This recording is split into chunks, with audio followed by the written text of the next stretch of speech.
that's not your screen.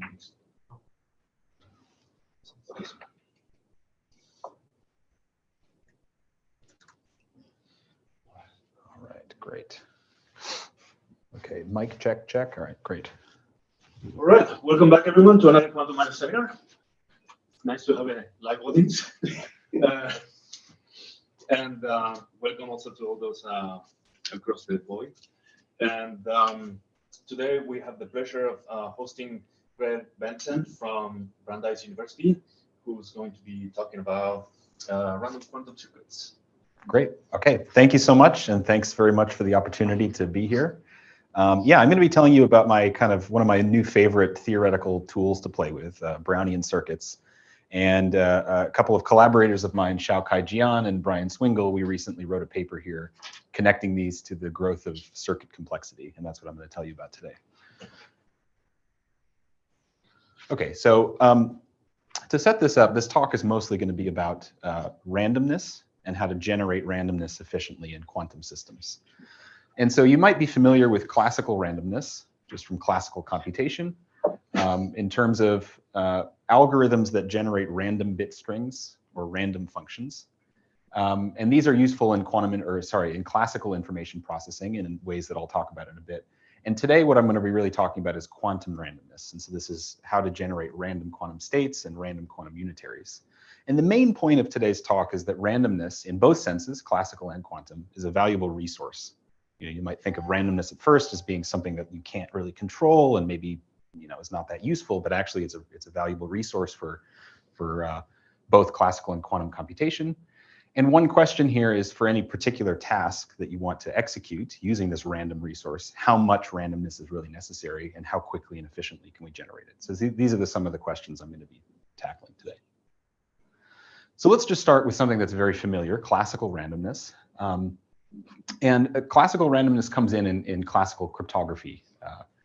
So in particular, if you have a random bit string, suppose I have some information that I don't want you to know about, maybe my bank account information or my checking number account.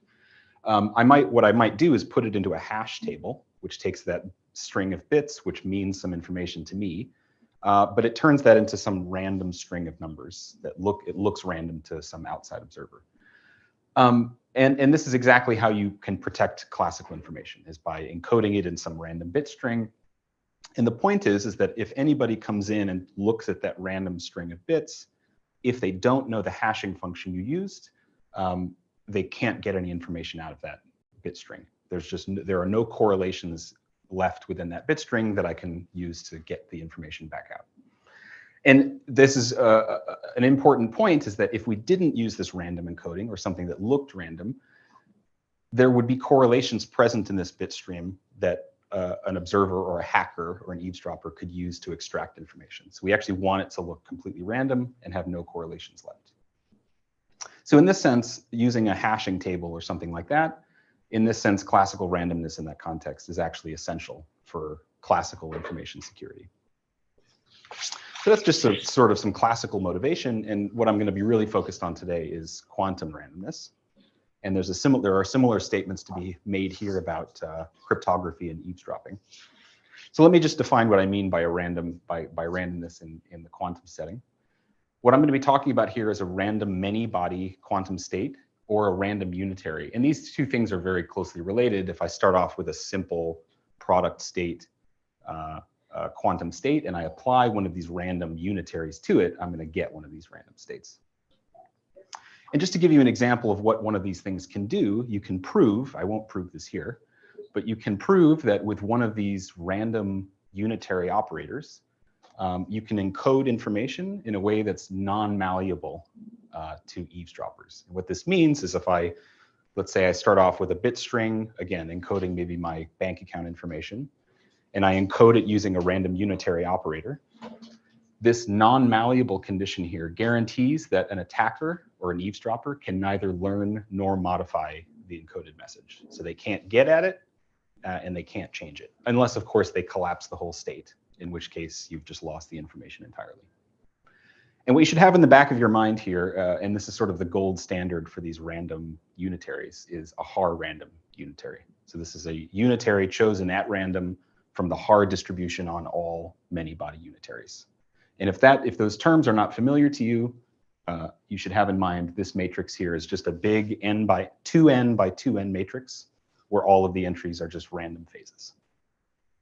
You actually wouldn't want that for cryptography, right? Well, you do in this case, because then anybody coming in just sees these random phases. Right, but you wouldn't be able to decrypt. Yeah, exactly. So that's the point, is that you need to also have a decoding algorithm. And I'm not going to be talking about that, but this proves that you can just have, it proves that an eavesdropper who doesn't have access to you can't access it. One example of how you can decode it, if you have one of these unitary U's, if you know the Hayden-Preskill decoding protocol, you can actually use that to get the information back out again. So it's like throwing some information into a black hole, which I model with U. And then if I have maximally entangled pairs and I apply U dagger or U star and select on EPR pairs coming out, I can actually teleport this state out to the outside. So that you can view that as a decoding algorithm for this particular. Yeah. Okay. But right, the point is that this is only for encoding, and there's a point about decoding after to get the information back out. Okay, what I'm going to be doing in this talk is backing away a little bit from the Haar-random unitary. The big Haar-random unitary is sort of like what I said before, it's the gold standard. This is the kind of thing that you want, ideally. And what I'm going to be asking about is circuits that at long times end up approximating these Haar-random unitaries. And I'm interested in, basically the question is, how long do I need to run these circuits before I get to a Haar-random unitary? And I'm going to show here that these Brownian circuits, which I'll define in a couple of slides, do this efficiently. And these are complementary, I should also say, to recent results from Nicole Younger-Halpern and collaborators who showed a similar theorem using different tools. Okay, and let me just say the main point I'll make today, and this I think is actually the deepest statement, and what I keep coming back to, is that there's this quantity called the frame potential, which I'll define in a second. And this tells us about the growth of randomness in these circuits. And what I'm going to argue is that that frame potential can actually be thought of as a stat-mech partition function. So let me just say that again, because it's a deep, I think it's a pretty deep statement, that something here about the growth of randomness in this circuit can actually be understood in terms of a quantum stat-mech model. So on the left-hand side, this is some very out of equilibrium thing, growing a lot of entanglement, a lot of randomness, but we can understand it using some equilibrium quantum stat-mech picture. And I'll explain how that works. Okay, so that's what I just said here. Complexity growth is equal to the stat-mech model. And I'll also show, using this, that Brownian circuits generate what's called a K design in time that grows linearly with K. And this is actually what I mean by approaching the Haar-random unitary. And this is related to a lot of other recent conjectures and proofs that have been showing up in the literature recently. So first of all, from 2018, there was this conjecture that the fastest, most chaotic circuits should generate complexity linearly up to a maximum amount, and then they plateau. And that's basically what we see here. How do you see the plateau? That actually comes from this early time behavior is going to be coming from this stat-mech partition function sort of decaying. So it's high energy excited states are decaying. And the plateau just comes from finally the ground state degeneracy. So you'll sort of, all of this dynamics is going to happen at early times because these excited states decay. And then the plateau is just whatever's left from the. Why is there a kink? Yeah, the kink is, you're not going to see the kink here. It's going to be some smoothed out thing. Yeah. I don't really, is the kink a generic feature of these sort of, because I definitely don't see that. Well, Brown-Susskind, they have an argument that the early time behavior should be linear. They have an argument that the late time behavior should be flat, but I don't think they have a good argument for why there should be a sharp K. Yeah. So it's entirely possible that the correct thing that ends up happening is a smoothed out. Yeah. I mean, that's generally what I would expect. It's more like the top half of the sigmoid. Yeah. Yeah. Yeah. So I'm not sure. I'm not sure about those. I think that would be something I'd like to understand better is exactly what happens at this crossover. But yeah, that's a great question. Yeah, more or less, and I'll kind of give away the story here a little bit. This K design kind of marches vertically up here. At every point, you're going to draw a horizontal line that corresponds to some K being 1 or 2 or 3 or 4, and we're going to keep hitting those barriers, and then at a certain point, we'll just plateau. But then does that mean that there's a K max, or does that mean the spacing between the K? Yeah, the K max. Denser? Yeah, there's no K max. It just has to get denser as you go. Yeah, exactly. Well, at a certain point, you start running out of, if we're considering this to be at a finite system size, then you're just going to run out of Ks that matter. Yeah, right. Right, but as we take the limit to infinity, then yeah, they're just going to get tighter and tighter.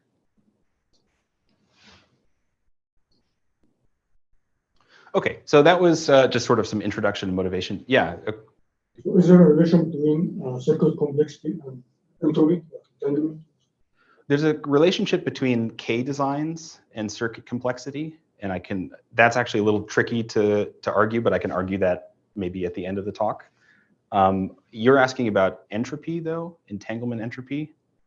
You can also relate entanglement entropy to the frame potential, but that's something that it's a little. So one thing I can say is that if you have a K design, then you can prove that you have high entanglement. But the opposite is not true. You know, for example, I can make a GHZ state, and that has volume law entanglement, but it's nowhere near a K design.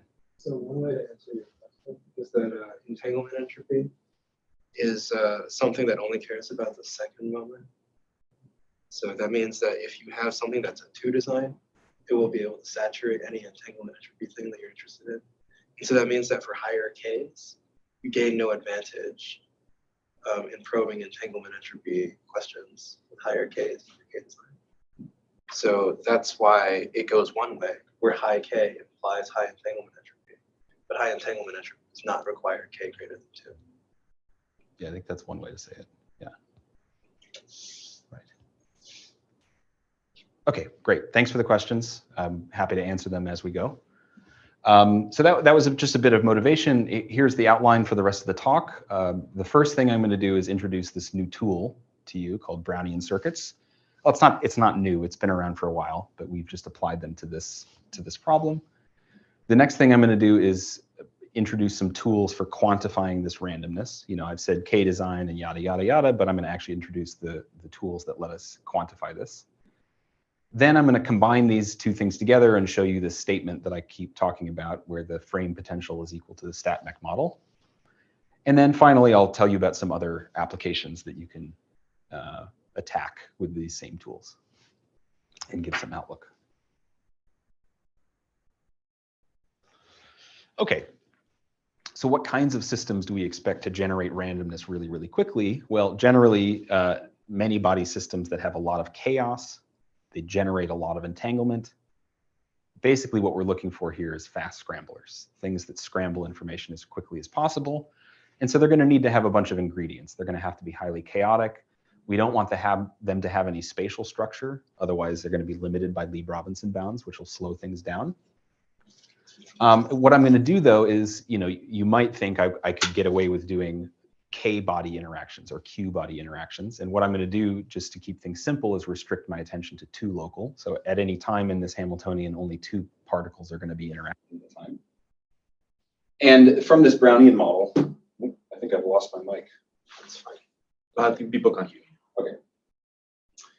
We're going to get continuous time out of this as well. And the reason this is nice is because we can then formulate things in terms of a path integral, which is nice. Maybe I'll have time to talk about that. All right, so let me introduce the actual model, and let's get down to brass tacks here. I'm going to be working with n qubits, spins, labeled 1 through n, and the alpha parameter here just marks x, the different components of the spin, x, y, and z. And what I'm going to do to these n qubits is attach this circuit here, which acts differently at each time step. So here are these green and blue blobs, and each blob here is represented by some flow k operator. So at each time step delta t, I apply this flow k operator with some time-dependent Hamiltonian. And that time-dependent Hamiltonian is just an S times S interaction. So this is like Sx times Sy, maybe, or Sc times Sc. And I couple them together using this Brownian time-dependent coefficient. And the reason I do that is to make it easy to solve later. These coefficients are Gaussian white noise variables. So you should imagine this system, I'm just sort of driving it with the Brownian wiggling interaction. And these are Gaussian white noise. So that means the expectation value of these signals is 0. So they just vanish in the expectation value, but they have non-zero variance. So if I take two different signals, let's say I take JXY and compute JXY interproducted with JZZ, so they're just two totally different signals, they're going to have no covariance because they're just white noise. So that covariance vanishes. But if I take the same signal, JXY and JXY, they're going to have a non-zero variance here. Okay, so these are basically the rules that you use to compute stuff in here. And the fact that this is a random coefficient is what's going to make this thing solvable. Okay, another couple comments you can make about this. This is all-to-all interactions. So this I and J, they sum over all spins. And that makes it nice because it's going to be mean field. And you can think of this term here as if you've seen spin squeezing before, like an SC times SC type interaction. It's like that, but it's in a random direction. So we're sort of just doing squeezing in a random direction at every time step.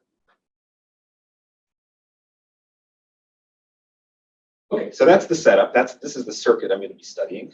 And for every fixed n and time t, so this is I apply these things in a stack for some total time t. And for any fixed n and t, this collection of matrices, and I say collection because I can choose these j's differently. I have an ensemble of j's I can choose from. All of this collection of matrices defines a matrix ensemble. Right? So I can select one of these particular matrices out of this ensemble, and then I can ask about what's the behavior of the entire ensemble together. And again, we're going to disorder average over the Brownian coefficients here.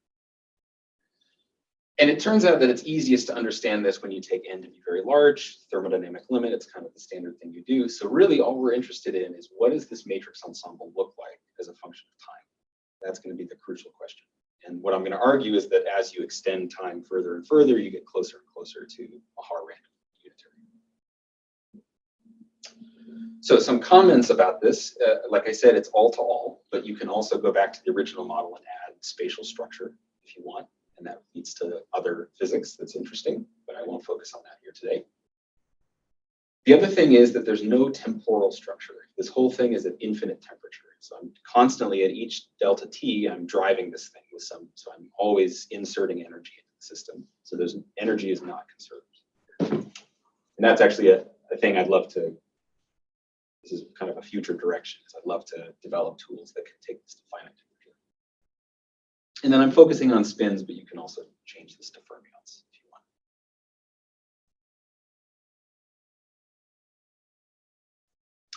Okay, and I should also mention that this is based on some prior work I originally learned about this from this 2013 paper from Lashkari and collaborators, and they were using it to study fast scrambling.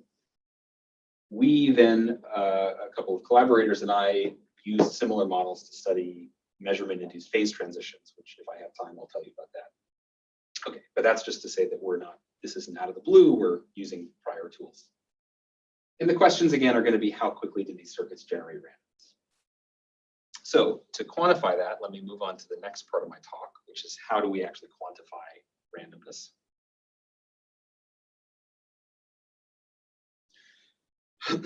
Okay, and the question I'm going to ask is this circuit U, is it distinguishable from a Haar-random unitary? And we're going to phrase this in terms of a spoofing challenge. So Alice is going to create one of these circuits at a particular depth. And she's going to hand that circuit off to Bob.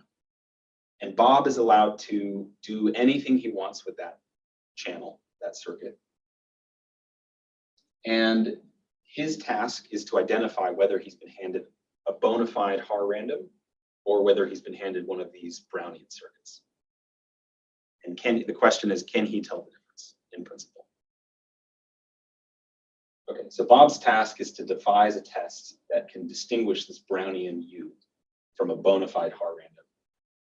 And the thing he's allowed to do is he's allowed to use k copies of the channel. So if k equals 1, that means he only gets one shot. So he's handed one unitary and he has to devise a one-shot protocol that tells these things apart. But if k is 2 or 3 or 4, then Alice hands him, let's say k is 2, Alice hands him 2 identical copies of the channel, the same channel. And he's allowed to, do whatever he wants with that. Oh, and I should also mention this also includes ancilla. So we can involve entanglement here if we want. So what is the motivation for limiting the number of uses of the channel? So that comes down to, it's related to the fact that Haar-random is actually not necessary for a lot of processing tasks. So this non-malleable encryption task that I told you about at the beginning of the talk, you actually only need k equals 2 for that. Sure. So, but this k I should think of as the same k in your k design. It's k design. Yes, exactly. That's right. Well, I guess I don't see. Maybe the next picture will help. So this is the kind of thing you can imagine Alice and Bob doing. So Alice hands Bob k copies of this channel. And what Bob is allowed to do is he has k, so here k is 4. And each one of these lines is like a many body line, for the whole system. And what Bob is allowed to do is prepare any entangled state on the system and a bunch of ancilla. Then he's allowed to prepare any kind of pre-processing circuit. And he's allowed to prepare any out processing circuit and allowed to measure onto anything he wants. So these 4 pieces are all in Bob's control. Yeah. And the task is, can you tell, using these k copies, can you tell Haar-random apart from Brownian? Well, so maybe you've already thought about this because I know you were at the same conference, but I'm interested in understanding how to differentiate this way of thinking about quantifying randomness from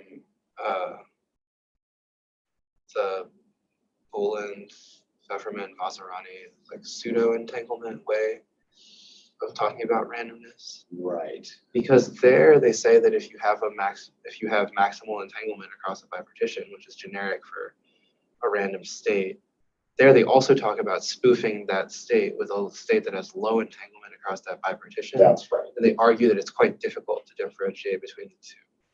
That's right. But they have, I think, different conditions where they allow you to even query the thing a large number of times.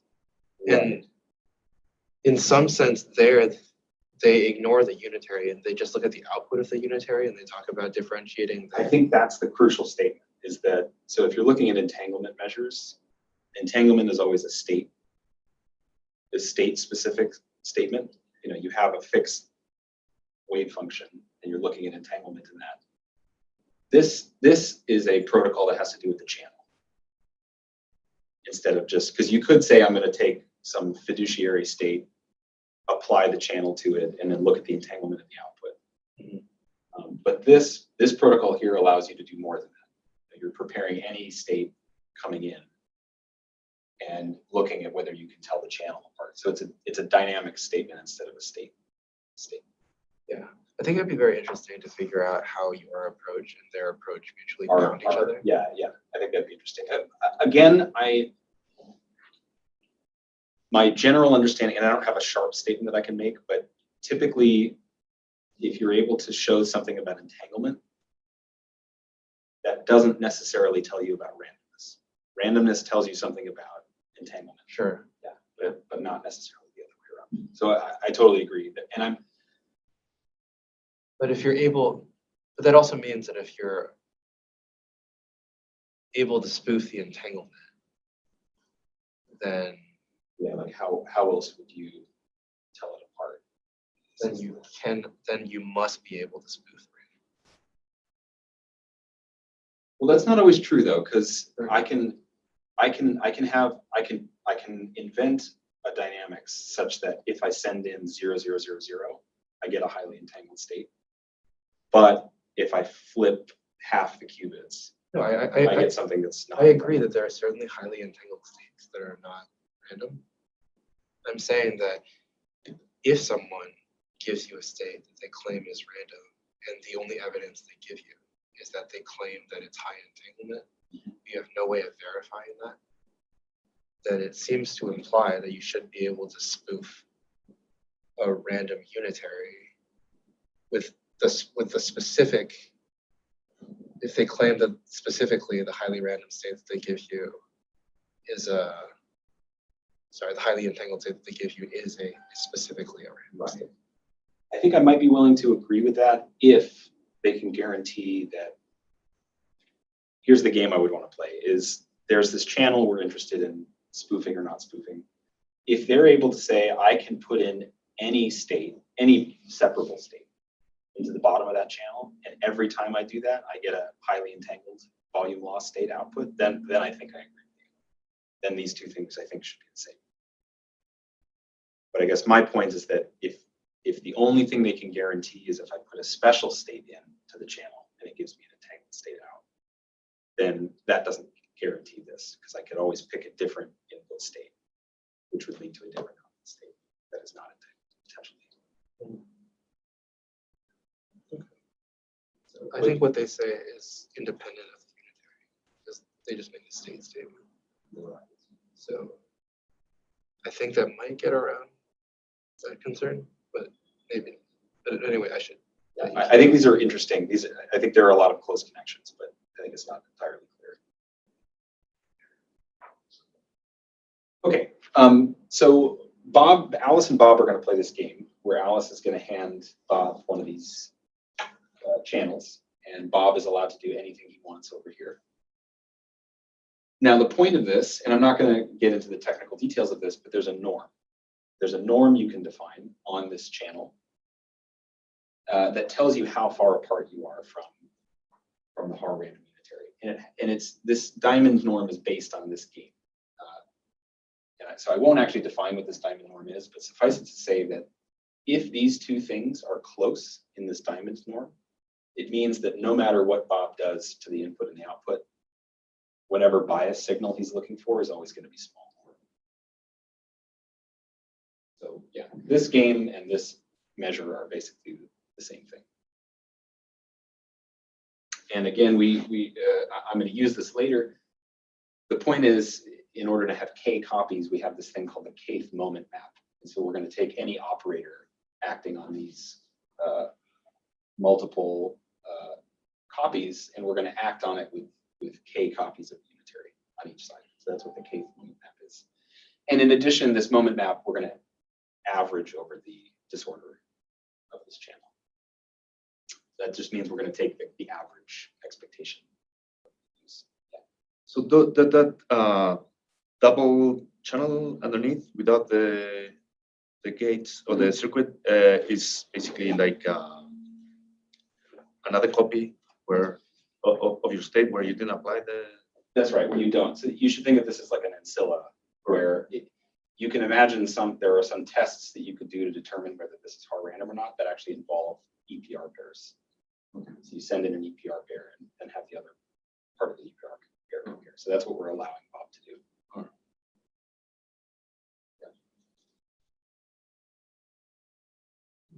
Okay, and I sort of said this in words already, but by picking different states here and by looking at different output states to project onto, Bob is looking for some kind of a bias signal, some signal that he can tell, oh, when it's 0, it's a Haar-random. When it's different from 0, it's not a Haar-random. Okay, and any channel that passes the spoof test, meaning that Bob sees a signal that's 0, he says, well, looks like a Haar-random to me. And what he says is, if he can conclude that, he calls this thing a K design. when I have k copies here. And it turns out that k designs, you might think that Haar-random is what you really need, but k designs actually suffice for a lot of tasks. And what I told you previously was that this encryption task requires k equals 2. So you can show that for that task, all you need is k equals 2. Okay, and like I said, this diamond norm is really the right information theoretic quantity. So sorry, that means that, I mean, if you do the test with k+1, you may not pass it. Yeah, exactly. Well, so this is how it's going to happen. So Alice says, here's a here is a fake unitary. And Bob says, okay, let me test it. And he tests it with k equals 1. And he finds this bias signal is 0, and he says, yeah, it's a Haar-random unitary up to k equals 1. Then he takes the same thing and does it again for 2. And now he sees a non-zero bias signal. He says, okay, this thing is definitely a k equals 1, but it's not a k equals 2. And it's also not 3, 4, 5, etc. That's the thing that happens.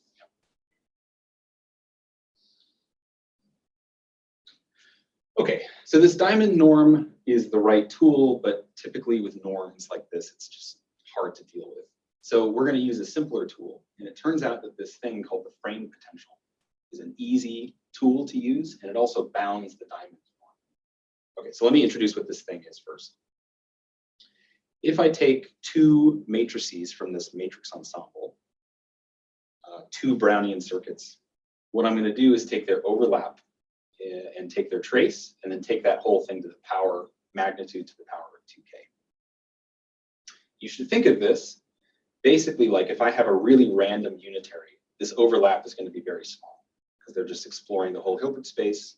And so this is going to be, suppressed by a factor of 1 over d, where d is the Hilbert space dimension. So basically, the larger the volume of Hilbert space that these matrices explore, the smaller this thing is going to be. And the smallest this thing can be, you can prove this, is actually that the smallest value is the Haar value.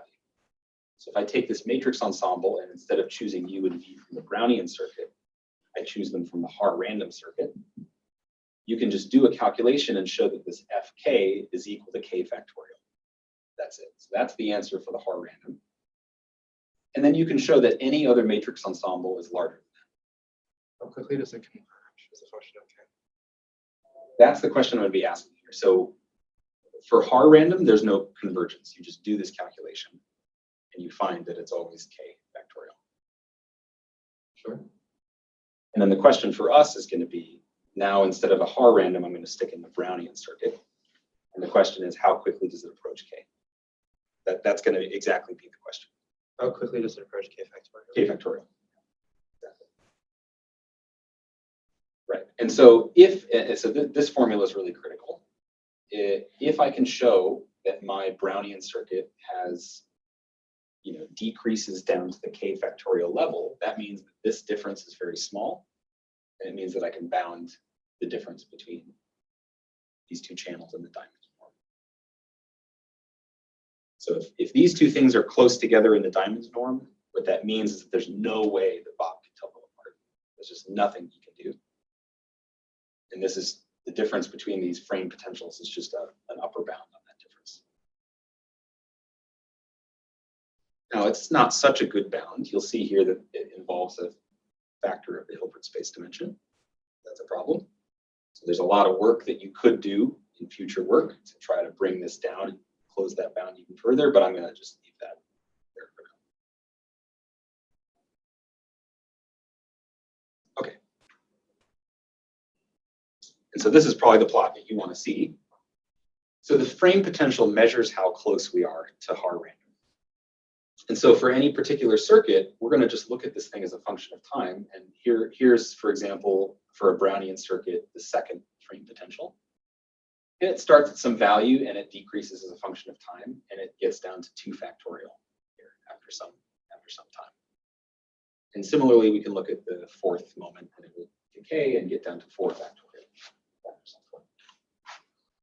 So the name of the game is just going to be, this looks more or less like an exponential drop. And so we're just going to find decay constant of that exponential drop. So these unitaries, these unitary circuits, these Brownian circuits, have a T also as a Yes. as an argument, right? Yeah. So And sorry, this isn't the right T. It's the big T that I had earlier, the capital Right. T. Yeah. so what T is this? Same T. Same Oh, T. okay, okay, Yeah, yeah. all right, It's just the depth of the circuit. okay, all right. Also, I'm slightly confused, but this might just be because the technology is not there yet. I wouldn't say that your frame potential measures closeness to Haar-random. I would say that it upper bounds Yeah, close. upper So, bounds. so Yeah. do you have can you find like a sandwich inequality where some function of your frame potential is both upper and lower bounded by That's a really good question. I don't have that offhand, but that would be amazing. Because like generally when you talk about these L2, L1 type inequalities, that's what happens. So Right. What you'd be looking for is some other thing on the left-hand side of this. no, you would be looking for something on the right-hand side of this that upper bounds the frame potential Oh, I see. with a function of the diamond I see. So right. Okay. or some other, Yeah. Well, let's see. Would that even be? or lower bound. If you could lower bound it in terms of the frame potential, it would work also. I mean, like the relationship between trace distance and fidelity works like this, where there's a lower and upper bound on the fidelity by the trace distance. I guess even the coarser question to ask there is there any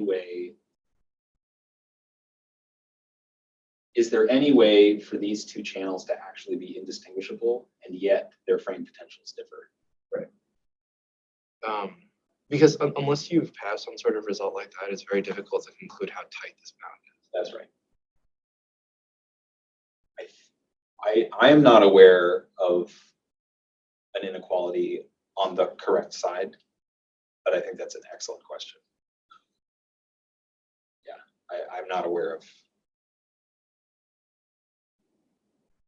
Yeah, I'd love to know that if there's. But without that, I agree. It was a bound. It seems doable, and the way that I think I would do it is to try to expand out the FK in like Stirling's approximation ways. So like perturbatively expand around the factorial form. Right. And then you can individually upper bound the terms that appear in that summation. Right. And then you say that this thing is equal to k factorial plus higher terms. Right. And then right. And then you upper bound the higher term. That's a cool idea. And you can write that probably in terms of the diamond. That's a cool idea. Okay, cool. We should talk about that. That would be really amazing to do. Because then, yeah, if you had that, then you'd be really sure that these two things are tightly connected. Okay, cool. Great question. Great idea.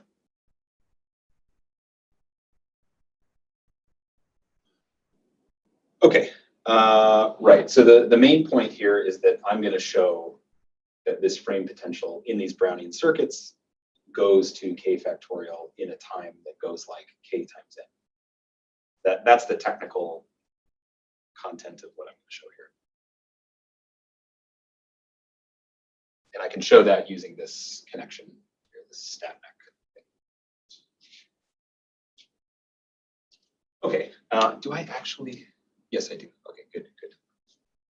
So before I actually show you some of the math, let me reiterate here. On the left-hand side, we have a frame potential measuring complexity and/or randomness. On the right-hand side, we have this quantum StatMech partition function. And before I show you how this actually comes about, the point here, and this is what I was saying earlier, the properties of F are determined entirely by the ground state properties of this effective Hamiltonian. And the way to see that is that at very, very long times, as I take t to infinity, this StatMech partition function is going to be determined entirely by the ground state. Right? All high energy states have decayed out to 0, and the only thing left is the ground state degeneracy. So it's just the trace over the number of ground states. And that thing turns out to be equal to k factorial. So that's why you see this thing is equal to Haar-random. The second thing to point out is that what is the time scale required for that everything to decay? Well, it's just the ground, or it's just the gap from the ground state. So if we can, the basic thing to show then is that if the energy gap is finite, as we take n to be very large, then you're always going to see these things decay out to k factorial. You have to show two things. You have to show that this is finite, and you have to show that the ground state degeneracy is k factorial. Okay, so let's actually get into the math of this stuff. And this is a little bit kind of what I was drawing on the whiteboard. So your frame potential is essentially one of these, it's a trace over this kth moment map. So you have, and just to be simple, let's take k equals 2. So here I have 2 copies of my u, but I also need 2 copies of a backwards u, because I've got, this is like a density matrix, so I got to have forward and backward time evolution. And I'm going to arrange those in this order here, and I'm going to call these guys replicas. So I've got replica 1, replica 2, replica 3, replica 4, and this is forward in time, and these 2 things are backward in time. Okay, and I throw in my Brownian circuit. This is my white noise disorder J and my spin interactions. And I get 4 terms here. I get this term, this term, this term, and this term, and they have different signs. So this has a minus sign because this is like e to the minus iht. But this guy here is a backward in time, so I have to put a plus sign there. So I get different signs for different replicas. Okay, now I use these rules, these disorder average rules, and anything that's linear in J vanishes. Yeah. Why do you expand to first order in time? That's a great question. Yeah, and it's just because I've defined the model to be short time. So these stacks of green and blue are like infinitesimal time steps, and so I'm justified in only going out to, well, the first thing I do is go out to first order, but then I find that all I get is J times 1, and this thing vanishes. So that just goes away, and so the next thing I do is go out to second order, and that's what gives me these terms here. And you have to define, it's a little funny, this has to do with stochastic differential equations, yada, yada. You have to define these guys here with a J over delta T. Anyway, it's a detail. Okay, when you do this, you end up getting, so let's just take this term and this term here. We're going to use this rule, so they have a covariance. And what that means is that alpha and mu and beta and nu are going to have delta functions. And what that means is that I'm going to get S dot S terms here. So I'm going to get a coupling between this replica and this replica, and this replica and this replica. And so at the end of the day, this is the kind of term that you get. And it's neat, actually. It's a bunch of just Heisenberg terms that couple different replicas to each other. If you've ever seen spin glass physics, this is similar. There's a similar flavor here to spin glass physics.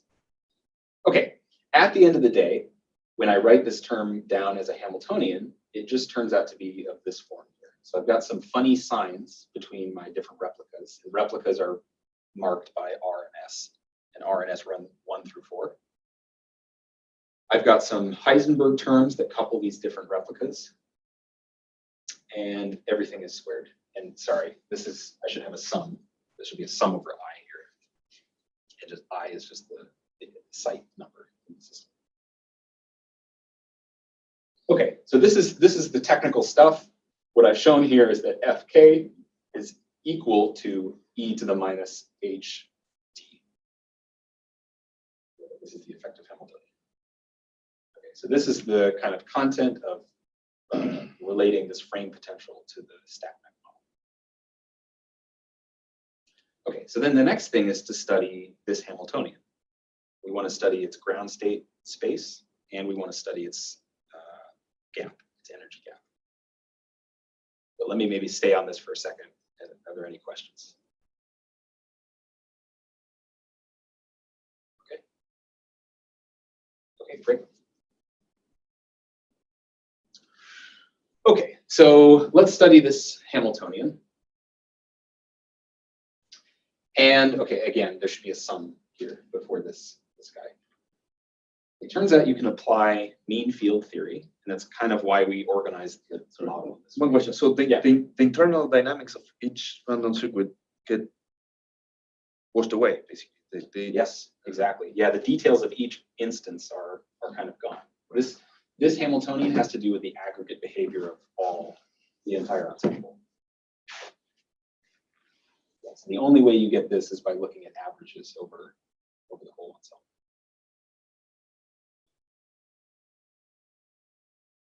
Okay, now to find the ground states of this thing, and again, this is where the sum should be, it is important. I can replace this s.s by just a mean field. So if I write a mean field G, which is just the expectation value of s.s, then I can rewrite this whole thing just in terms of a mean field energy. And it turns out that there's really only two ways for this system to organize itself, to minimize the energy. So it turns out that you get an effective energy potential that looks like this, just a double well potential. And the two states that dominate at the ground state are these two ways of organizing the replicas. And just for it's easiest to see for k equals 2, these weird minus signs end up meaning that you get antiferromagnetic couplings between replicas 1 and 2, 3 and 4, 3 and 2, 1 and 4. But you get ferromagnetic couplings between 1 and 3 and 2 and 4. And okay, that's a lot. These guys over here are the forward in time replicas, and these are the backward in time replicas. That's how you should organize these things in your mind. And the ground states are one of two things. You can either take these antiferromagnetic couplings here and have singlets form between those two, or you can have them favor this other X pattern and form singlets as I've drawn here between the other two. So there are basically two different spin singlet configurations that dominate the ground state, and that's this state and this state. And so there's basically a Z2 symmetry in this system. So you can think of this almost like an Ising model, where the only thing you have is going to one of these or the other. Now this is for k equals 2, and what that means is, and so we have two ground states, and that makes sense because k factorial is 2 when k is 2. So that all works out. What happens, and I don't think I have a slide for, oh, I do have higher slide. I do have, okay. So what happens for higher k's is you end up getting something that looks very similar to this double well potential, except, well, the space kind of expands. You just have a larger space to work in.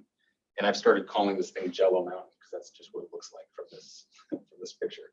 So you get a potential landscape that looks like this, where you have a bunch of minima, these red guys here.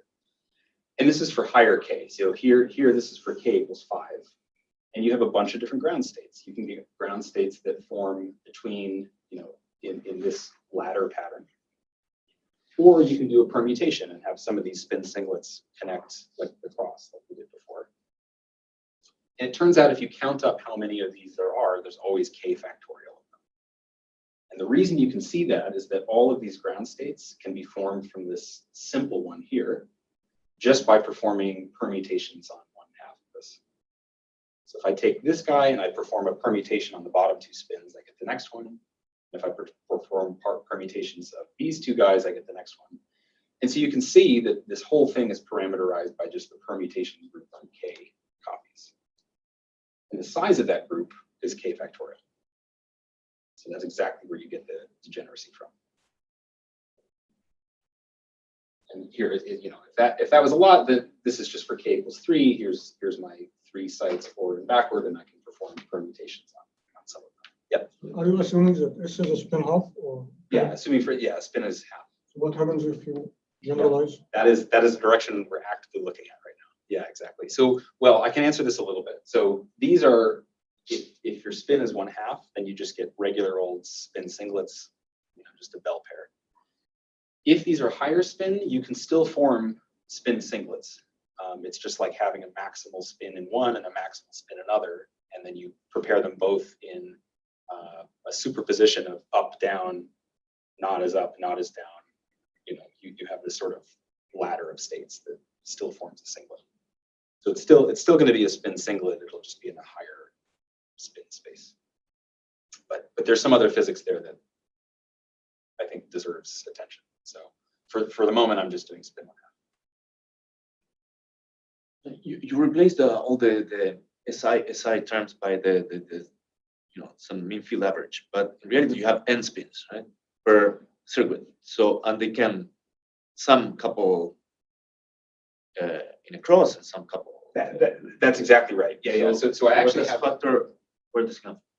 Yeah, so I actually have 2k times n spins. Right. So for each copy, I have n, but then I have 2k because I've got forward and backward. Right.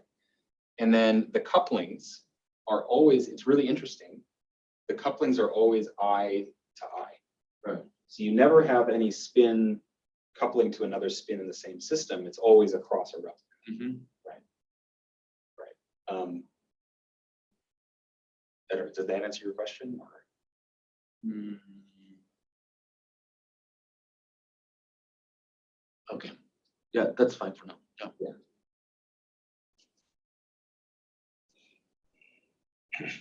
Oh, and the other important thing I didn't mention is that you can just prove in these cases that, okay, these numbers don't matter, but there's some energy level down here. You can show that there's some energy gap to the next excited state, and you can show that that's finite. That's the key point there. So the energy gap here is just some finite number that you can calculate, and that's the other essential piece that you need to prove a K design. So let me put it all together here. If I look at the ground state, if I look at this whole Hamiltonian, I can show that the ground space is K factorial degenerate. And I can show that the next excited state has some energy gap delta that is finite.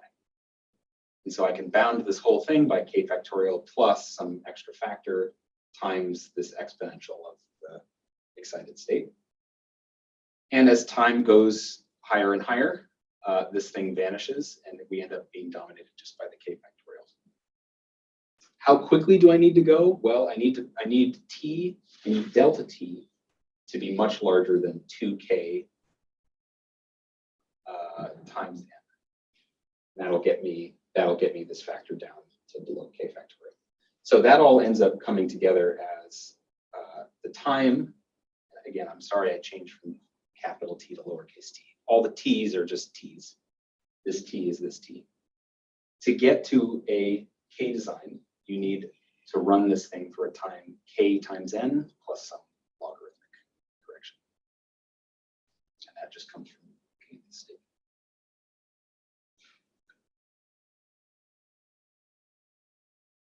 Okay, I only have a few more minutes, so let me just tell you about a couple of other extensions. You can do this with fermions instead of spins. And you end up getting, instead of K factorial, there's this actually additional factor of 2 to the K. And this is just telling you that you're working in some different ensemble with different symmetries.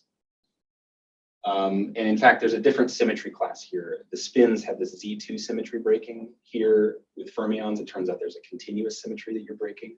Okay, so that's interesting. And another thing you can do is add spatial structure and see how this thing slows down. If you, instead of having this thing be all to all, you can have it be nearest neighbor or something like that. Maybe I'm going to skip that. Okay, so I told you a lot about how you can use these Brownian circuits to prove things about K designs, but there's a lot of other cool applications here that you can use these same tools for that I just want to advertise. The original reason we started looking at these is because we were interested in measurement-induced phase transitions, and it turns out you can really nicely understand this physics using these models. It turns out actually that the measurement-induced phase transition corresponds to taking this double well potential, which has a Z2 symmetry breaking, and you're actually lifting that to a regular quadratic potential. So it's just a continuous Z2 symmetry breaking transition. So that's really nice. You can also put in long-range interactions. You can make this thing local on a cluster and then have it have long-range interactions, and we've studied that. You get some interesting volume law entangled phases. And then more recently, I've been working, this is a nice kind of undergraduate project. If instead of doing lots and lots of spins in a big many-body system, you just say a single spin, and this gets back to your question as well, you can have this big, instead of a spin 1/2, you have a big SU2 spin, and you can ask similar questions about how quickly does it take a state, here I'm on the block sphere, how long does it take a state to get completely randomized with the block sphere? And so this is kind of a fun project for one of the undergraduates at Brandeis.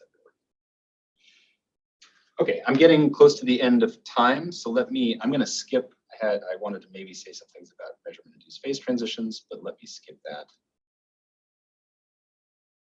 And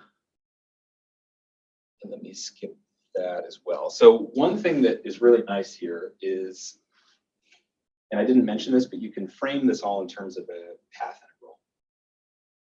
And so one of the natural things you'd like to do is make connections to holography, right? One of the original conjectures I had way back at the beginning was related to these holographic questions. And in particular, people who think about holography have connected circuit complexity to things like the Einstein-Hilbert action in the bulk, or the volume of a particular slice of spacetime.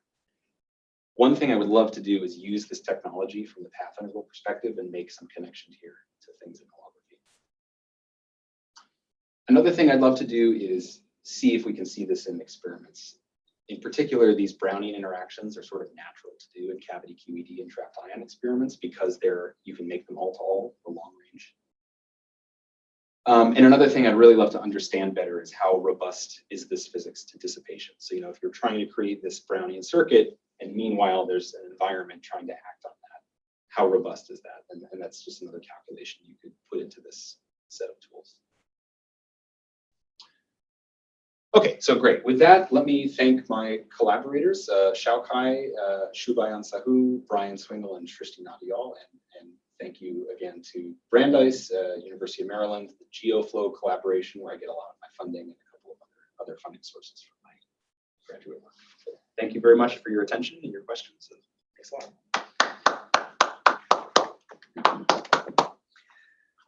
All right, we had some interesting questions and discussions during the talk, but maybe the audience wants to ask, the online audience, if you want to ask something. If so, please feel free to interrupt, to unmute yourself and ask.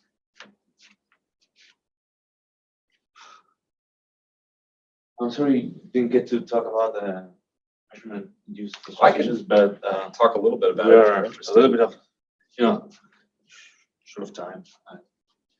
Well, how long do these usually go? An hour? An hour, yeah. But how much time do you need? I could give it quickly. I won't go through all the math, but Okay, maybe the gist. I can give you the gist. Yeah. All right. Okay, so if you imagine taking one of these circuits, this is like one of your random circuits. And if you imagine putting measurements in here, so you're going to projectively measure some of these qubits, you can imagine that the entanglement of this thing gets sort of torn apart. You're going to kind of take this circuit and you're going to rip apart certain qubit lengths. It turns out there's actually a phase transition here between a circuit that's all connected, and it's going to show volume law entanglement on the output, versus when you have too many measurements in the system, you're going to end up tearing this thing apart and you'll actually get area law entanglement here. Okay, that's like the 1,000-foot view. And we can execute this in a Brownian circuit model. Forget about this term. This is some long range thing. Actually, no, I'm not going to do that. I'm not going to explain it that way. I'm just going to explain it this way. So here's that double well potential that I was showing you earlier. And again, this is just my couple of replicas. So I've got a couple ways of, I can couple 1 to 2 and 3 to 4, or I can have them switch. The only thing that happens here is you get an extra term, which is proportional to gamma. And it turns out that that thing just controls this phi squared term. So this whole potential is like a phi squared plus a phi to the 4. And this this gamma is the strength of the measurements. So if this thing is stronger, it means you're making more and more measurements. And that controls this potential here. And all that does is as soon as this thing turns positive, you get a single minima in the middle. So if there are no measurements, you get a double well potential and you get this k factorial ground state degeneracy. If you have too many measurements, this thing just collapses to a single well. And that's telling you that your circuit has fallen apart. Okay, that's like the super duper duper quick. Your 1,000-foot view picture suggests something that I don't know if it's true or about second-induced phase transition, but it suggests a percolation picture. Yes, that's exactly right. Yeah, you can show. So if you make these circuit elements Haar-random, so if you have this thing be built out of discrete elements that are each Haar-random, you can exactly show that this is a percolation transition. Right. So here, is that the only way to get the measurement-induced phase transition? Let's say no. It's a way to understand it in the limit when the bond dimension is very large. But that confuses me because, like, I can imagine the following experiment, right? Like, I build myself a spin chain, and I have the whole thing go through scrambling dynamics, and then I randomly sample measurements, but I only do it, say, on the left half of the spin chain. Is the claim that that would never engineer a measurement-induced phase transition? That's an interesting question. Is that something you can just simulate? That's an interesting question. So from the percolation perspective, you would say that of course you wouldn't, because you don't interrupt any of the paths on the right. yeah, right. You'd still be able to get through over here. But nevertheless, when you do that, if you're depending on the competition, there's a secondary competition between your measurement rate and your scrambling rate. Because if it's really fully scrambling, then eventually, like the physical location of the measurements shouldn't the physical location of the qubits shouldn't control how correlated they are with any other qubit. Exactly. So if I just measure on one side, I should still be maximally destructive. Well, I mean, in a local circuit like this, there's still some Lieb-Robinson argument, right? If you apply a measurement here, Yeah, so that's why I'm saying there's a secondary competition. Like if I'm measuring slow enough relative to the Lieb-Robinson velocity of the machine, then like I've regenerated. I think that's right. Then locality no longer matters. And then I can. That's right. But then if that were true, then that means that this percolation picture is incomplete. Mm. So I think it would be a very interesting simulation to do to see if like if you did that, and you can turn your measurement rate on the left-hand side arbitrarily high. Right. You could, if you wanted to, you could totally destroy this over here. Yeah. That's a really interesting question. When people do this, they usually do it with just uniform, and they put the measurements wherever. But that's a cool idea, is to see if you put it on one hand or one side of it. It's an easy idea. It's an easy idea. Yeah, you're right. Okay, maybe I'll run home and do this. Just because I never thought of the measurement-induced phase transition as a percolation transition. Yeah, But if it would be interesting to prove that that it's uniquely identifiable to percolation transitions. Because if that were true, then there's a lot of literature on percolation transitions. Right. That would immediately apply. Right. And that does, I mean, when you go to this limit of Haar-random and large D, that's exactly what people go to. And they'll say, oh yeah, you can, from that literature, you can say X, Y, Z. Okay. Super cool idea. All right. Okay. Thank you very much. And Let's thank the speaker one more time. thanks for coming and thanks for your questions.